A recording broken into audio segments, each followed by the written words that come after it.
Good afternoon. This is the English spokesman of the Ministry of Defense of Ukraine. And here is the weekly update on the situation in the operations area of the joint forces engaged in defeating the Russian armed aggression in the east of Ukraine. The situation on the front line remained largely unchanged in the period from July 23rd until July 30th, 2018. And the joint forces continue to retain full control over the situation in the operations area. Russian occupation forces at the same time continued to violate ceasefire using mortars, grenade launchers of different modifications and light infantry weapons, and all of that were used to fire against the defense positions of our forces. Starting from midnight on Monday, July 23rd, until the morning of July 30th, the occupational forces made over 210 precision shellings against the defensive positions of Ukrainian forces. Our forces have registered the use of 122mm artillery, 120mm mortars, these were used in 5 cases, and 82mm mortars, these were used in 8 cases by the Russian occupation forces. All those types of weapons are prohibited under the Minsk agreements. On July 28th, the enemy, represented by the Sabotage Reconnaissance Group of 15 fighters, attempted to capture one of the positions of Ukrainian units in the vicinity of Krymsk settlement, trying to take advantage of the ceasefire. Fortunately, these actions were deterred by the Ukrainian personnel serving on the watchpost, yet they were severely outnumbered. At the same time, they maintained their positions until the arrival of the reserve party led by the company commander. Having faced the heavy defenses, the enemy forces decided to withdraw under the cover fire of their artillery, although further withdrawal was complicated due to mortar fire of our forces.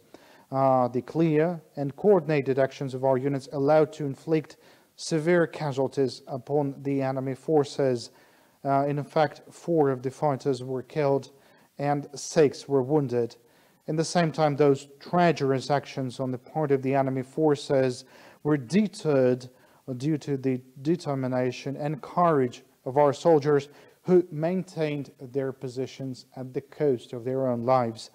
And this 2-hour battle took the lives of another 2 sons of Ukraine, while the other 2 of our soldiers were wounded.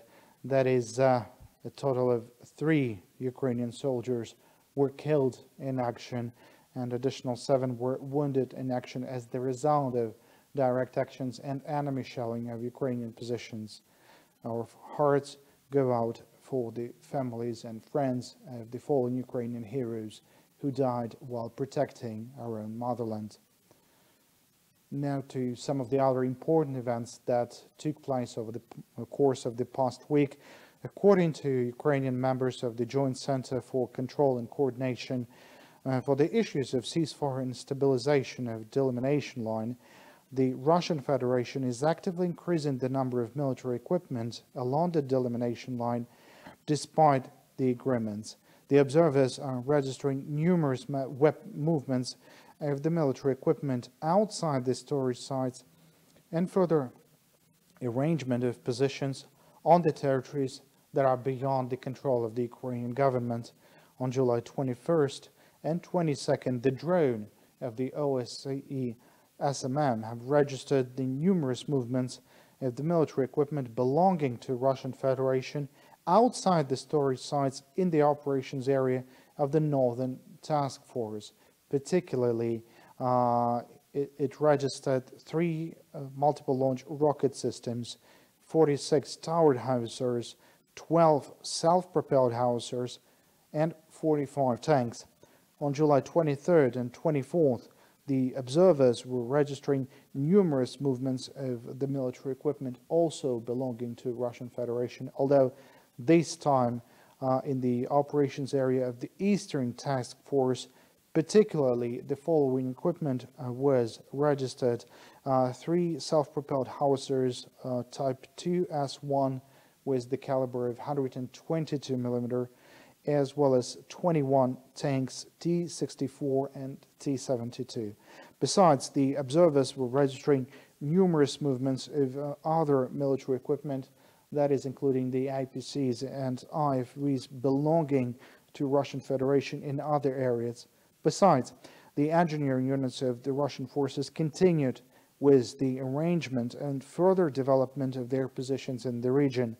The Joint Center for Control and Coordination believes that these actions taken by the enemy, despite all the agreements and obligations regarding the delineation of parties and the withdrawal of military equipment, could be a sign of the preparation of Russian forces for further active operations designed to further escalate the situation along the contact line.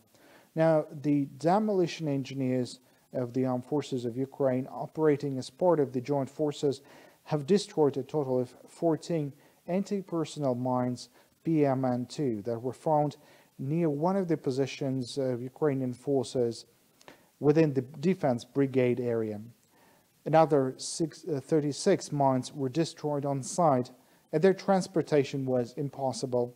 The disposal of enemy mines was conducted in the presence of Ukrainian members of the Joint Center for Control and Coordination, as well as the observers from the OSCE monitoring mission. Enemy mines are prohibited by international conventions and considered as inhuman. In case of explosion, they produce a severe damage to the lower limbs of a human, causing a severe injury. All mines were plotted with account for standard mining techniques and carefully camouflaged. They were plotted in the forest strip in fours, that is, 4 mines located in the form of a diamond, with the 5th one in the front of the hypothetical target. This is done specifically to confuse the demolition engineers and increase the risk of explosion. None of demolition engineers was not injured in the process of a disposal. All mines were manufactured in 1987. The armed forces of Ukraine are not using these mines, and they were supplied from the Russian Federation. And the separate brigades of the Marine Corps of Ukrainian Navy engaged in the operations as part of the joint forces was hosting a foreign delegation chaired by the extraordinary and plenipotentiary ambassador of the United Kingdom of Ukraine to Ukraine, Judy Goth. We're not alone in our fight against the enemy. We constantly feel the support of the leading nations in this struggle against the aggressor, said the naval commander, Vice Admiral Ihor Voronchenko, in the course of the meeting. Now, according to the ambassador, the United Kingdom stands alongside with our nation, supporting the sovereignty and territorial integrity of Ukraine. The Navy commander also expressed the words of gratitude to the United Kingdom and other partner nations for their support, assistance, and significant contribution to the development of our Ukrainian fleet. The ships of the Standing NATO Maritime Group 2 and Standing NATO Mine Countermeasures Group 2 conducted a PASIX-type training with the ships and boats of the Ukrainian Navy in the waters of the Black Sea. The purpose of the maneuvers was to increase interoperability and coordination as part of the multinational task forces, as well as to test the employment of boat formations and to conduct the joint counter-mine operations in accordance with NATO standards. Our military pilots from 18th Separate Helicopter Unit currently preparing to join the operations in the Democratic Republic of Congo. These pilots have conducted a number of exercises already as part of this combat shakedown process that involved the engagement of surface targets using all types of weapons. These exercises involved the movement of helicopter unit from Lviv to the training area in Rivne region.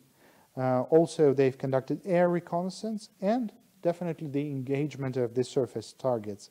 The head of aviation of the UN stabilization mission in Congo, Azam Ayat, was personally overseeing the course of the exercise to verify the combat shakedown process for the next rotation of the national contingent. Following the exercises, he marked the unique piloting skills and professionalism of the Ukrainian military pilots preparing for the rotation. Now that's all the information that I have for you. Thank you very much for your attention.